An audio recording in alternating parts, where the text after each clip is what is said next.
भगत सिंह जी, इनका नाम कौन नहीं जानता।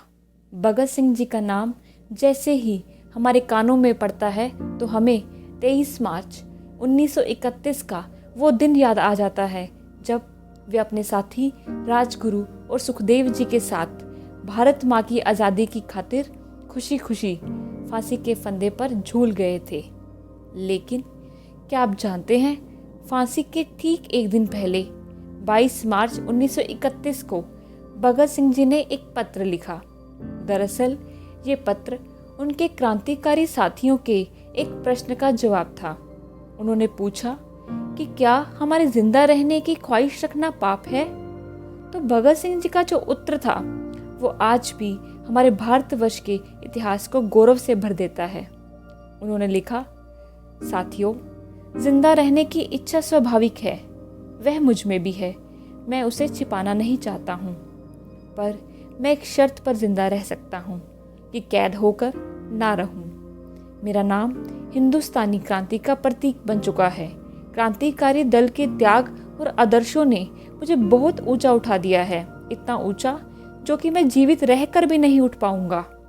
दूसरी ओर मेरे हंसते हंसते फांसी पर चढ़ने की सूरत में देश की माताएं अपनी संतान को भगत सिंह सा बनता देखना चाहेंगी।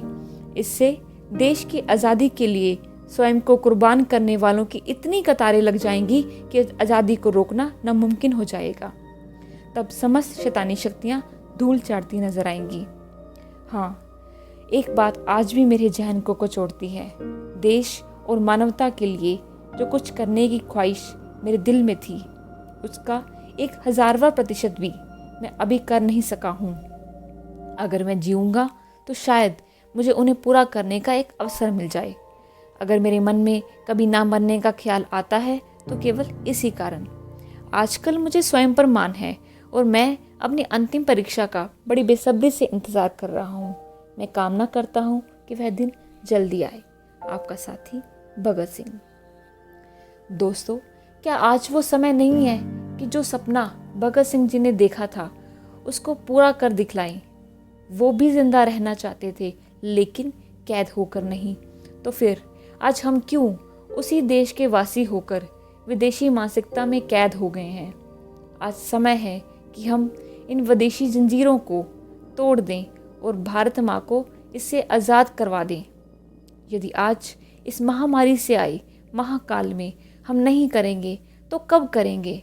यदि भारत का युवा नहीं करेगा तो कौन करेगा। और यदि आत्मनिर्भर बनकर नहीं होगा तो कैसे होगा। इसलिए उठो युवाओं, आज भारत माँ हमें पुकार रही है। उठो, जागो और अपने राष्ट्र के निर्माण के लिए कुछ कर जाओ। तभी भगत सिंह जी के सपनों का भारत साकार हो पाएगा। जय हिंद, जय भारत।